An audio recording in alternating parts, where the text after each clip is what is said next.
In a negotiation, whoever's got the most amount of information wins. Saying the right thing at the right time and not having to give away things is huge. Our motto is buy without regrets, and so if you can buy a property that will serve you for 10 years as opposed to 3 years, that will serve you well. It's something. Buying a great property today, that's not just what it's about. It's also getting something that could be ripe for improvement when the time is right for that investor or for the next buyer. You think about, right, lifestyle, what's important to you? How do you get to work? What do you need for your family? What amenities like parks and shops? Then you look at the budget. Welcome to Street Secrets. I'm Chris Bates. I'm a mortgage broker since 2013. And in this podcast, we're going to be interviewing Australia's leading buyer's agents, ones with decades of experience, have the local insider knowledge on the street, and can really help you with your buying process, no matter whether you're a first home buyer, upgrader, investor. In this podcast, you'll get access to Australia's leading buyer's agents' minds every week on a Thursday. What's the word on the street? Welcome to Street Secrets. I'm Chris Bates. Super happy to be doing another episode on Melbourne. Got David Easterbrook in the house today. How you doing? Good, Chris. Dave, we've known each other for a long time. You've been guest on other pods that we've got, and yourself and Kim have been running a great buyer's agency in Melbourne for a long time. We've had many clients to you over the years, and appreciate you coming on today. But people who don't know you, can you give us a bit of an understanding of when you became a buyer's agent, you know, what you were doing before, what made you make the switch, and I guess just sort of talking through your learning since you begun. I started my life out in finance, like yourself, Chris, to a degree. But I worked for the banks. I worked for ANZ, Suncorp, Macquarie Bank. And then I did a bit of a switch and I went to the aggregators. So I worked with other aggregators like AFG and Plan. And I met my wife, who at that stage was an accountant. And strange story is that she had a tarot reading when she was very young that said, one day you get into property. Well, believe it or not, it became true. But it was a process to get there. So she started the company up back in 2009, 2010. As a husband working full-time in banks and so forth, I had to work all weird and wacky hours to help her out to a point where it made no sense for me working for somebody else. So I made the switch over in 2010, 2011. And it's gone from strength to strength from then, and lots of journeys up and down in the meantime. But started out in finance, which really was a fantastic, I guess, grounding to this industry. I do like to ask that question because I do feel it's interesting just to understand the mindset before you sort of come in. What about for sort of Kim? What was she doing before you sort of started as well? She worked for a large builder in their accounting firm, even though she won't like me saying this, but everyone called her the Ice Princess because she never got anything wrong. So numbers is sort of, I guess, in her DNA is probably the right way to put it. However, it's strange how people change, though, because property is not just about numbers. I know people talk about numbers all the time. It's the easy thing to talk about. It's actually about people. And even though she's an accountant, she's definitely the most personable accountant you would have ever met because it is people-based. So that was her background. And it sounds like you both come from the sort of the number sort of side. And I think a lot of people look at the property market as numbers, right? And you know, often they're following yield or they're following what things looks great on a spreadsheet and they extrapolate it out. But you're right. I think it's absolutely much more around people, right? People are driving prices. Is that what you mean by that comment? Like it's the human behavior that is driving the market more. Is that how you think about it? The number side is so easy and it's history. It's past. And if our future was exactly the same as what our history has been, well, there's no such thing as speculation. It's known, right? And if you go back into numbers and you're just number driven, well, if that was the case, you can see the future. And that's not the case. We have cycles, and these cycles aren't these beautiful 5-year or 7-year, and every single year it does the same. It doesn't work that way because people's behavior and society and our economics and political environment changes and changes everything. I mean, I'll give you an example about numbers. Well, I didn't see anyone predicting the numbers to say, well, Perth's going to have 17 years of flat market and then all of a sudden it's going to boom from 2021 onwards. You know, I didn't see the COVID coming. That wasn't in the numbers. You also don't see the fact that affordability is a big factor in all of these prices. Like, you know, 20 years ago when the average house was $400,000, your income compared to what the purchase price was a very different kettle of fish. I mean, you could borrow and you could be still only spending 20% of your income on a property, whether you bought it for 400 or 500. But that's not the case anymore. And we don't have income growth. We do not have this base income growth that says we can continue. So you have these shifts in society, and we have these shifts in regards to, I guess, what people are willing to put onto these properties. And now we have these new generations coming through who have a different belief system. It's not the same as a Gen X like myself. But you've got to take all that into consideration. And when you're looking at just numbers and numbers only and just thinking that the history is going to repeat itself, it's not saying you should ignore it. I'm not saying ignore it. Like, there is something there where it might confirm a belief, as an example, or it might help out a belief. But it's certainly not the be all and end all. And it absolutely is not some sort of rock solid guarantee that if you look at the past, you're going to tell what the future is. But that's my personal opinion. Oh, you made some great points there. I always get very frustrated with the whole property clock sort of BS, and they're all going around at the same rate. It's going to double. And I think you're absolutely right. There's a good properties that perform well over the long term. Well, yeah, I mean, not really. Like, it's really, how does that property fit into the future? And you've got to really understand all those things you speak about, right? The demographics, the changes in behaviour. What are we going to want in the future? How's the city's going to evolve? Like, it's so much more than just those numbers. But we're going to talk about the Melbourne Bayside sort of today. And, it's a very interesting pocket. How do you I know you guys are specialists in that area. How do you sort of think about your buying pocket and, the number of different markets, I guess, within it? Good question. Well, firstly, if you go back in time, without spending too much time on it, but if you go back in time, I mean, everybody came to Melbourne and wanted to live in the eastern suburbs. And that was 30 years ago. Bayside really started to kick off a long time ago, but effectively it's a different demographic, and it's the demographics which is the biggest change or the biggest difference in Bayside. And I think within that demographics, it's very different to eastern suburbs as an example. And as a result of that, you've got different asset types. So a lot of the core differences aren't that different. Like, everybody wants houses, but you've got to be able to afford them. And if your location's so important that you can't afford a house, that's when these other asset types come in.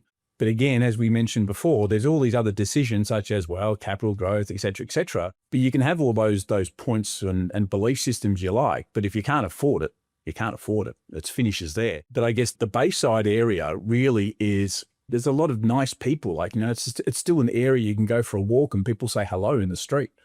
And I think it's also a lot of people that want to live in an area like them. And again, this is about demographics. There's a lot of that. But Bayside really is defined as Nepean Highway and Beachside and Nepean Highway. But it sort of filters to some of the other sides of Nepean Highway as well. I mean, Brighton East goes over the highway. Bentley, is Bentley a southeastern suburb or a Bayside suburb? Well, technically it's not a Bayside suburb, but you'll find that the buyer pools are the same. Brighton East, Bentley, they're all sort of in that same demographic or in the same sort of rough area. And it really comes down to budget and price and what they really want for that asset type. But there's lots of different asset types. Everybody wants house, but there's townhouses everywhere. There's new townhouses, there's old townhouses. And we have one other asset type, which is very relevant in the eastern suburbs, a villa. We've got lots of villas. And we're seeing the young people who can't afford the houses move into these villas. And their history has been really interesting, where they've sort of, shot up, then gone flat, then shot up. Because they're like a little house. They really are. They're like a single front where you've still got backyards and front yards and living rooms and connections to the outside. And so they're an interesting story. You'll be interested to see what happens with them moving forward, because they're on small blocks as well. So there's a lot of them in Bayside. And then, of course, there's apartments. And apartments in Bayside are horrendous. And when I say apartments, I'm ignoring the $3 to $5 million downsize Sky Homes. I don't even think they should be called apartments. Normal, everyday 2-bedroom, 1-bedroom apartments in Bayside. I mean, we've got a government that's just come out and made effectively all Bayside a residential growth zone to encourage apartment construction, but in areas where they're not even an in-demand asset. I mean, if you had them all multi-million dollar downsize apartments, maybe, but developers can't make any money out of that. So it'll be interesting to see what happens in that space. I don't even think it's going to get flooded, because I just don't, you've got to be able to sell something to build it. Yeah, I think it's just recently, last week, some changes in Victoria around sort of zoning and sort of a watch this space in 2026. And Sydney's going through probably the first time a massive shift in the way that they're approaching development in affluent suburbs. But I mean, the Bayside area, it's an interesting one, right? Like it sounds like in the past, a lot of people would navigate or gravitate to, the Camberwells and the Hawthorns and the queues, and just due to the private schooling often was just such an established old welfare and the bigger sort of green blocks. But, the Bayside, it's quite unique, right? You obviously got much closer to access to water, and even access to the city is pretty good. Like, have you noticed that a lot of people are going, oh, I prefer the Bayside because of those access to water, and there's still got good schools for the kids? I'm happy to give up a bit of room in land, but I get access to water more. Well, I mean, you're not really giving up anything. I'd probably argue it's better on all those fronts. I mean, at the end of the day, yes, we don't have 2,000 square metre blocks in Toorak, but most people don't have $40 million to $80 million to buy a property either. So the average person down here is spending somewhere between, say, $3 to $5 million. That'd be probably the normal. And $3 to $5 million, you've got even though you Sydney-siders think it's very funny when I say we have good beaches, but there is really nice beaches down Hampton, Blackrock and Sandringham, and they're nice. And in summer, we actually have nice weather, so you can use it. Our water may not be 26 degrees, but it may be still only 20, but it's still okay. But we also have fantastic train lines. Like the Sandringham train line is known as the #1 train line. It has the least amount of people on it. It gets to the city really, really quickly. So you've got shops, you've got water, and we've got city within an easy distance. And you'll find that a lot of people will still prefer to get a train into the city if they work in the city. But even that concept of the city has changed dramatically. Melbourne, unlike Sydney, is not just CBD centric in regards to work. If you get onto a map and have a look at a map of Melbourne via satellite view, you'll see all these white roofs everywhere, and that's industrial. We have a huge percentage of our economy, 33% comes from our construction industry, and there's reports that it's close to 15 to 20% coming from effectively those warehouses that you see, our industrial area. And we have areas that are pitted all around Melbourne where people are working in high-paid jobs, by the way, or they own the businesses, but they're not going into the CBD. They're going into places like Moorabbin, Dandenong, Campbellfield, so it's a bit of a different economy. I mean, just on that point with the Bayside, have you also found that, everyone wanted to be in a certain part of the Bayside, and over the years they've started going a bit further south and, a bit further exploring down, not just the sort of Sandringham sort of train line, that other sort of the Frankston train line, which was maybe before not where people wanted to go, but it's becoming more and more desirable, let alone access to water. I mean, the sunsets down there, you still got great train links, and even getting out of the city on weekends, just very easy to get down to Mornington Peninsula when you're on sort of that Nepean Highway. It's been an interesting journey. I'd probably say that process you're talking about happened back in 2017. And effectively, if you look at the prices in places like Beaumaris, Mentone, Blackrock, they're just as expensive. So it's not like you can sort of go to the next suburb and all of a sudden you're taking $300,000 off the price. It's Hampton to Beaumaris, you might be talking a few $100,000, but they may be different assets, maybe a bit bigger.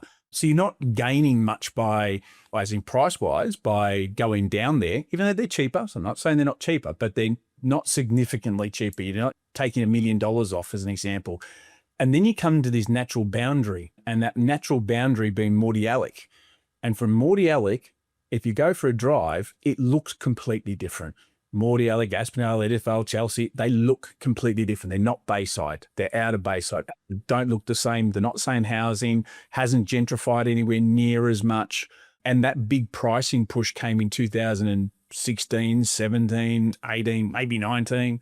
And then it's been sort of flat, so it's one of those things where people go, well, from now paying $2 million, 1.6, 1.7, 1.8 in Edithvale, Aspendale, and this is not everybody, and this is where some people take my words out of context. It's not everybody, but there's a lot of people who go, well, if I can spend 1.8, I may as well spend 2.2 and be Beaumaris, Blackrock. So that sort of holds it back.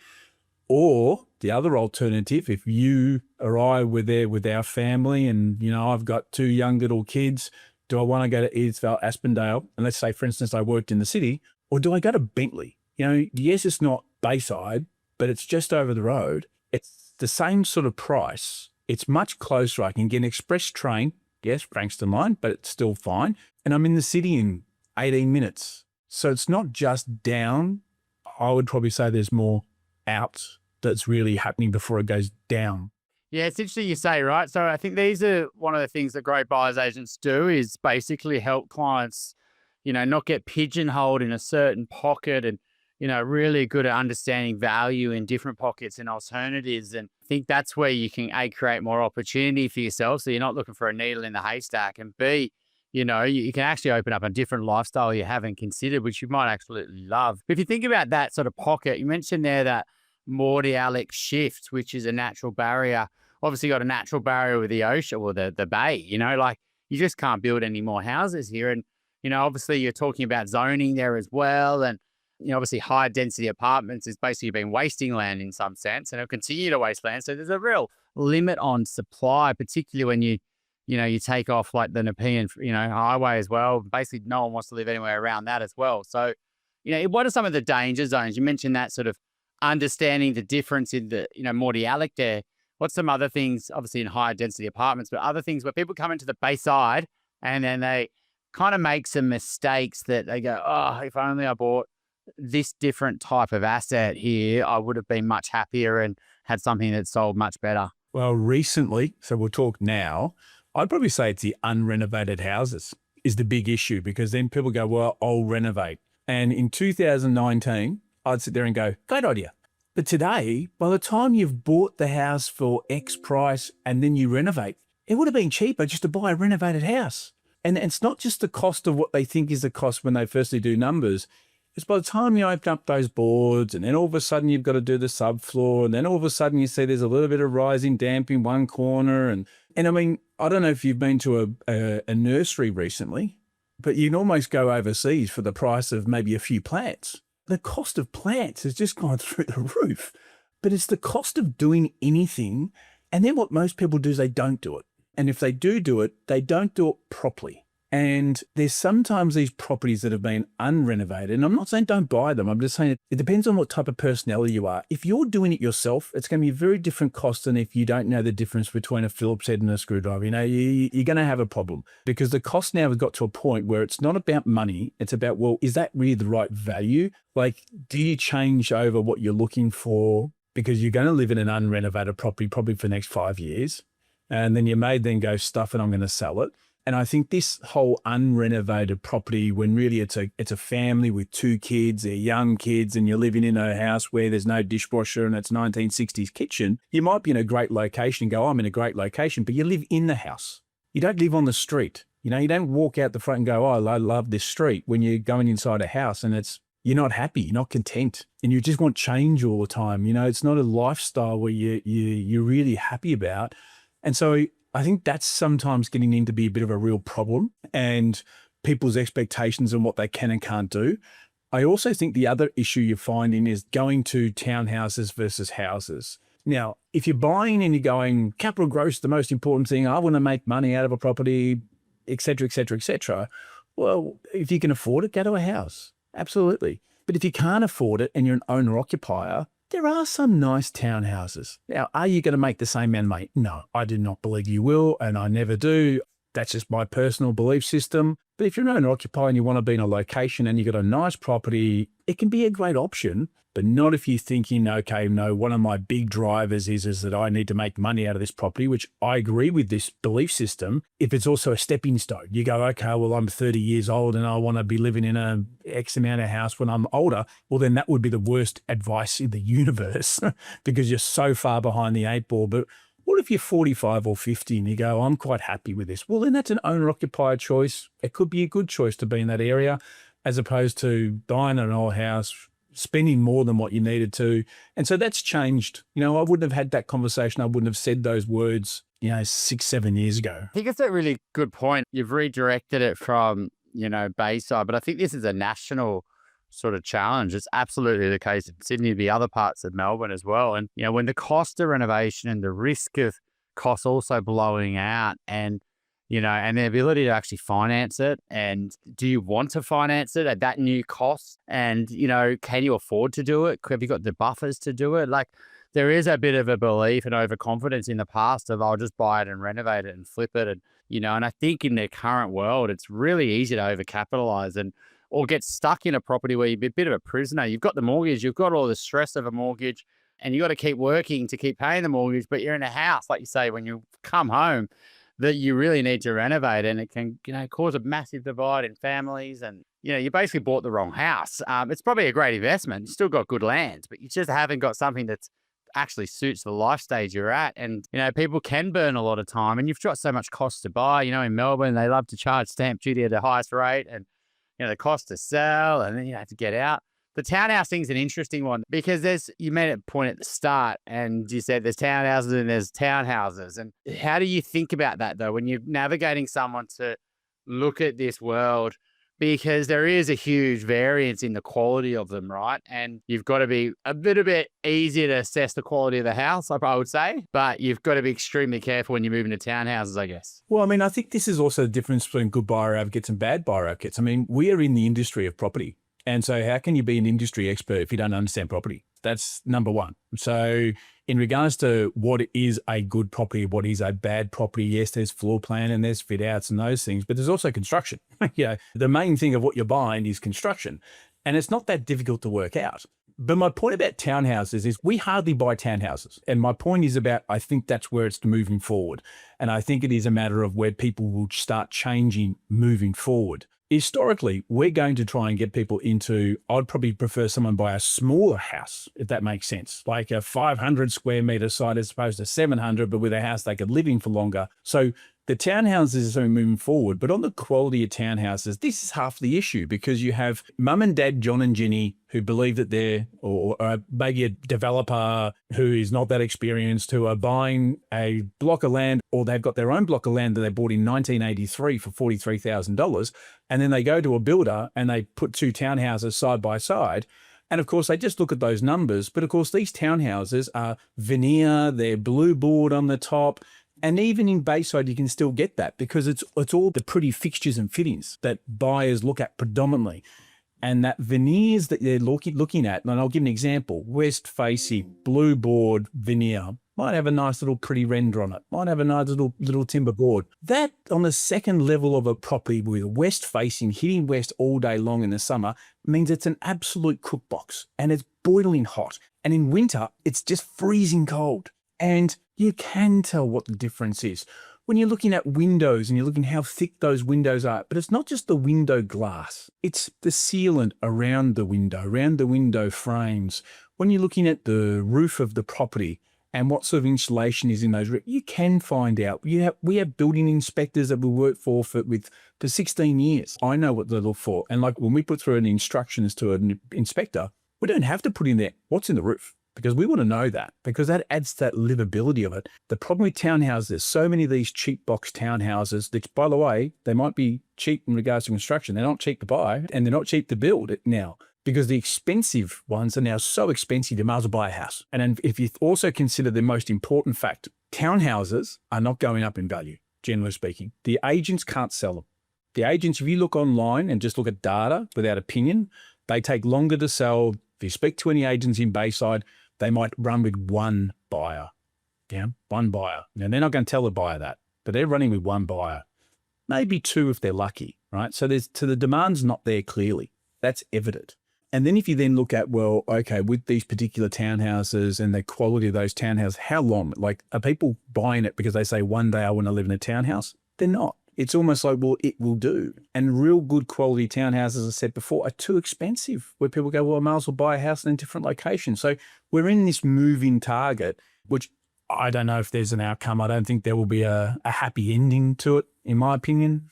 Yeah, I think you've just highlighted obviously got your houses, you've got, the tick the box of what everyone wants, right? The aspect and the road and the street line and the street face and the neighbours, etc. But I do think, when buyers are trying to navigate, because budget's constrained, they are looking at townhouses or looking at villas, or they're maybe even moving down to the apartment. And I think this is where, the future buyers have got to be really careful, because they just didn't have to focus on buying a house before and knew that would just do their heavy lifting. You've got to sort of, as the market evolves, really, try to play. Because I do think, there's people that are winning that market, and the people that finally they've lived in a new townhouse. Yeah, that might have been a nice one to live in or not. But when they go to sell it, potentially the buyer pool is just not as strong as other assets. So obviously the Bayside and Melbourne, I don't like to talk about, too evergreen, topical things, but I think the Melbourne market is the best place in the world to live. Melbourne had that pre-COVID, right? The summers are amazing, Australian Open, Grand Prix, it was all there, right? And then COVID's hit, Mojo's got sucked out of Melbourne.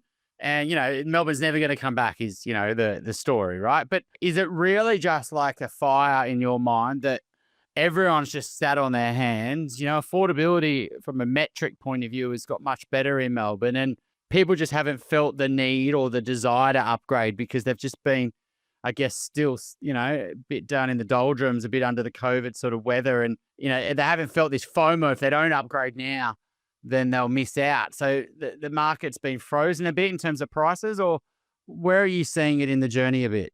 I think it's a series of things that happened. Firstly, our government down here, not to get into a political conversation, certainly hasn't helped the process out. But it's not just that.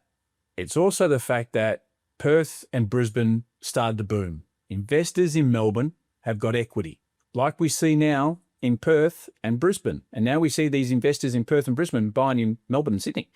Which never happened before. So, we get WA investors now almost on every second day, which I can tell you 10 years ago, I probably would have talked to one. And so you had a number of things happen. Those markets boomed. So what did the Melbourne investors do? Melbourne investors sold up their Melbourne property and they bought in Brisbane and Perth. It's actually a very, very good choice when you think about it. Congratulations to them. But of course, it took that stock away. When it takes that stock away, we're taking away demand. When we take away demand, we don't have as much pressure on prices. And it doesn't take a huge percentage to be whatever you want to consider to be a balanced market. I'd call that 70 to 80% clearance rates, et cetera, et cetera. And we're sort of have been just balanced, and balance doesn't make very good headlines. It's not good clickbait. Balanced, boring.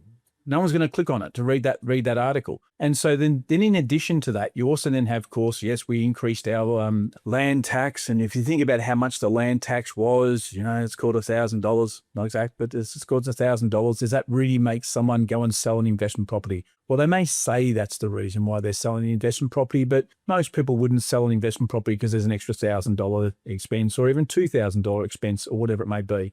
It's usually because there's better options somewhere else, which there has been. No questions about it.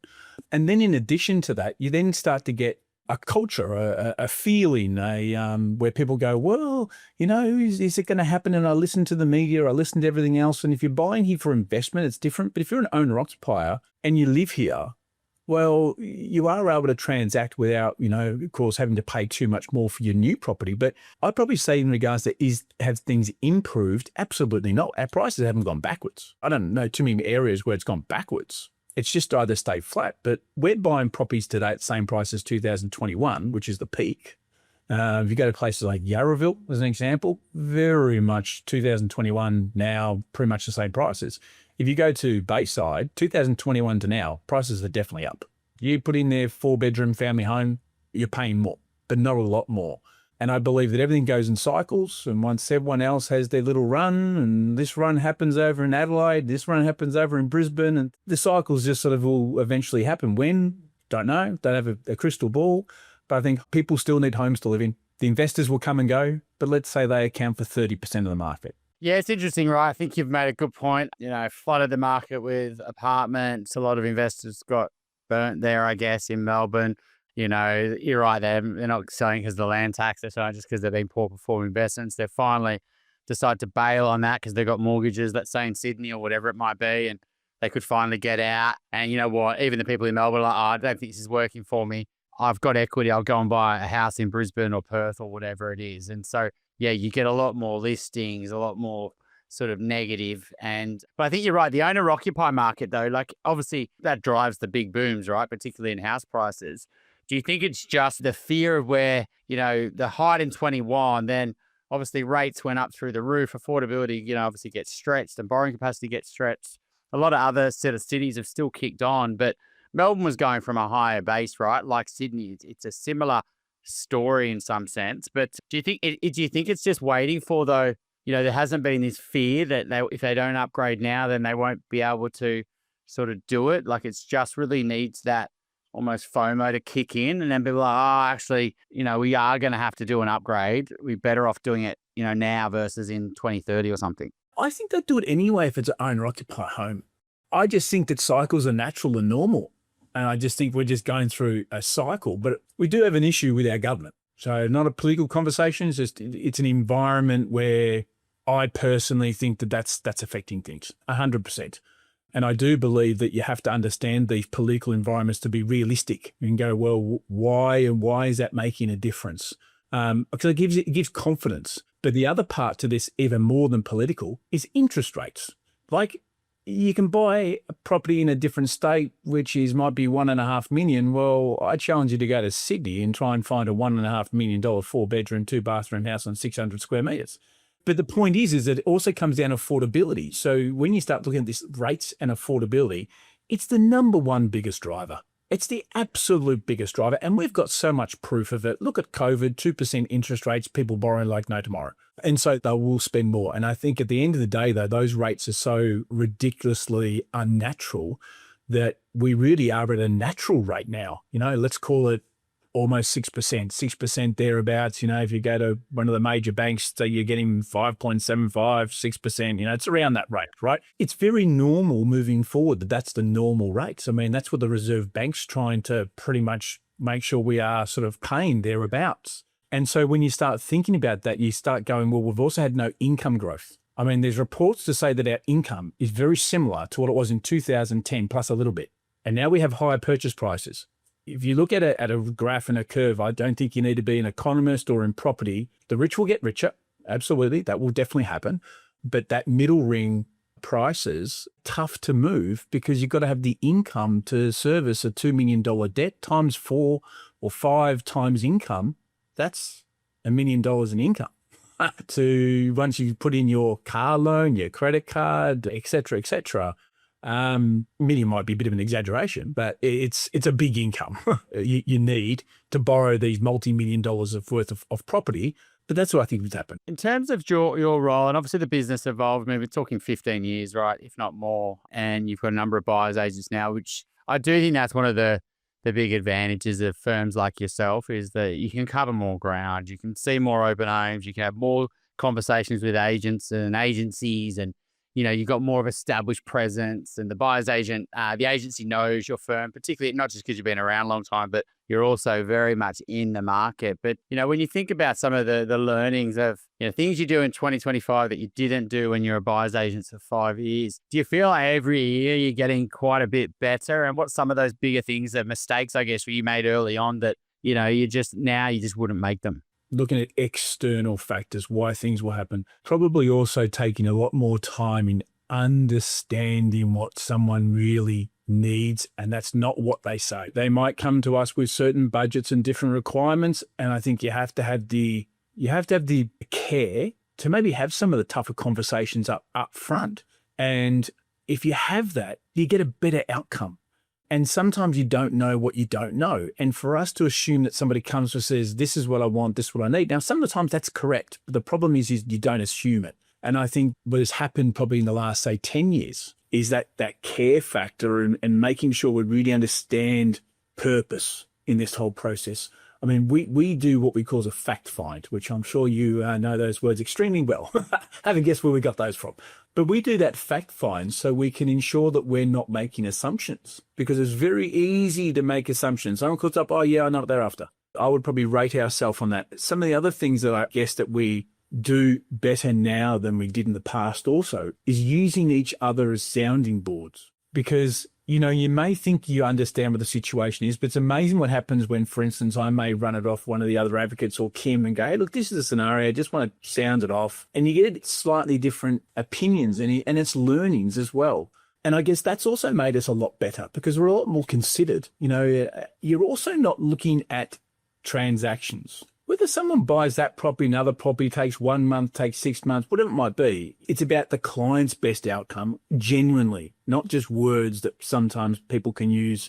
It's genuinely, you don't, not really making a difference whether they buy today, tomorrow, next month, whatever it might be. And that care factor means you also are willing to let things go.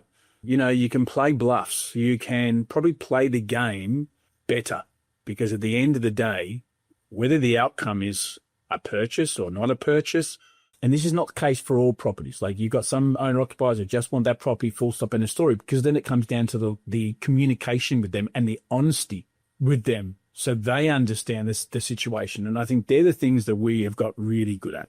Elevation from I can get the job done, a validator, sort of facilitator, I'm, good at getting the transaction and the deal done, to actually, I think I can do this a bit better, and moving more and more up into sort of, a genuine trusted advisor. I think it does take years. I think you've got to, constantly be challenging yourself and looking at the client outcomes and going, oh, maybe I should have had that conversation. I felt like should have pried a little bit, asked them a few more questions, had those difficult conversations. And yeah, you actually, it's a bit of a thing that actually helps your business though in the end though, because the clients are way more aligned to what you're trying to buy. They're not self-sabotaging each other, and you're all aligned as a team, and you actually get a better outcome, and you don't let that rabbit run away when it's there, right? I think that's what the best advisors do. And, and it's okay. Like obviously the difficult conversation may lead back to where you were anyway, but at least you've explored that avenue and just haven't assumed that, what they've said is the right. And, you've dealt with that early on. I think that's absolutely what a lot of the great buyers agents do. And the sounding board thing's an interesting, because there's always different views on the agents' games. What are they playing? How should we play this one? The client's saying this,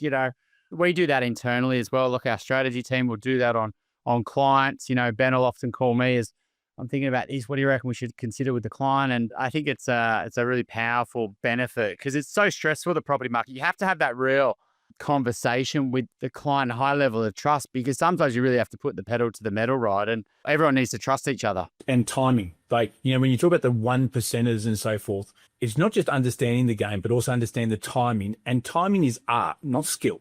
And you can teach skills. It's very hard to teach art. And sometimes that timing is based on, again, 1,000 different factors. And if you have the client and they know their brief, they know what they can buy and they know what they can't buy, and you understand them entirely, when you do find a good property, you can go, we need to act quickly, and these are the reasons why. Now, acting quickly doesn't mean that you have to keep following that through. You have to have a fluid plan. It's not about ego, because things can change, because there's other people involved that you have got no control over. Full stop in the story. And so if you have a fluid plan and you have no ego, you get a better outcome. Sometimes. You hope more times than not. But you can't always get the best outcome, because you can't control other people. We're talking about property. And what is the right outcome? Well, the right outcome for some people is to secure the property. That's the right outcome. That's the only outcome they want, right? Well, there's ways to do that. Then the other outcome to other people is fair and reasonable price with the right terms and conditions. That's the right outcome. But at the end of the day, it's understanding those outcomes, having those conversations with people that are mature enough, and they will listen if you've also been able to prove that's what you're doing. And I think sometimes it's not just proof in regards to well past, it's also, again, some of that care factor, that morality, ethics. If you do all those things, you do the right thing happens. Yeah, and then the right thing will happen for you from a business point of view. It's the reason why you've been around for so long is great clients stick with you. They refer to you. They come back when their life changes, or their brother or sister or kid or parents need help, that you're sort of there. And I mean, it's just such a, it sounds obvious, but that's obviously a great business strategy as well, right? It's just looking after your clients. I think if you said around the timing, I mean, when a client falls in love with a property, and they know it's a good one, they've been looking for a while, it's a good one, but like that's when you could have got to let a bit of air out of the balloon, right? Because, you've now got to figure out how do you actually secure this property. And I think that's when a lot of clients get caught out, because there's 10 different ways to try to secure it. Like you said, one way is just go and pay whatever you want for it. But is that right strategy? And are you going to regret it one day? So yeah, I think that's a huge value that you guys do. I'll tell you one thing on that part, Chris. I'm always amazed when people go to a property and they tell the agent their whole entire life story and purchase story. I don't get it. I've never got it. I don't get it today. I still don't understand why other people do it. And if there's a psychologist out there that can explain it to me, I'll be very grateful. But the whole conversations to agents, what we get as buyer agents, we might ask an agent, hey, who's on the property?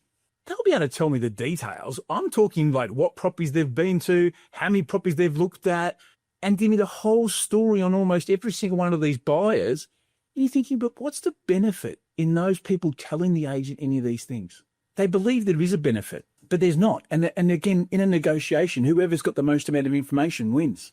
And so I guess that part of this industry is always baffles me, where I think even if people used us just for the fact of playing the game right and maybe not talking, saying the right thing at the right time and not having to give away things is huge. I mean, we do a lot of commercial. In commercial, the first thing a commercial agent will do is, what's the purpose of your purchaser? What are they going to do on the property?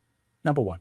And so from that, they then start to build a bit of a profile, and they say, okay, well, it's a doctor, and they're going to be doing a medical centre, and this property was 3.5 million, now it's 4.5. And same thing goes for an auction campaign. Oh, well, doctor, and they've missed out on this property, this property, this property. Tick. All right, now I need 2 or 3 other people to bid against them. Whereas really, if that person was smart, don't talk. Been guilty of this many times, and I've worked with buyers agents every time we've purchased, and they always tell me to shut up, because I absolutely find it hard to sort of hold back. It's just in my DNA. But you're right. I do think it does shoot yourself in the foot, because when they're so understanding of what you want and what you're looking for, they know, how much you really want the property, right? And they know how much they can flex you. And it's so hard to control that. And I think just as that buffer, if you know you're that type of personality, let alone all the other reasons you use a buyer's agent, that's one of them, is just to give yourself someone else who can take over when you're not the right person for it, as well as all the other benefits. Thanks so much for coming on today, Dave. As I've sort of said at the start, really respect you guys on the Bayside. You've really sort of owned that pocket for a long time, and any clients working you would be super safe. So thanks so much for coming on. Thanks, Chris. Been a pleasure. Thanks so much for listening today. We hope you got lots of value out of it. If you'd like to speak to our guest today, there's links in the show notes on how you can get in contact. And if you're buying your first home, upgrading, renovating, we'll need any finance-related queries. Obviously, we'd love to help. There's links in the show notes to us as a mortgage broker, and we look forward to next week's episode.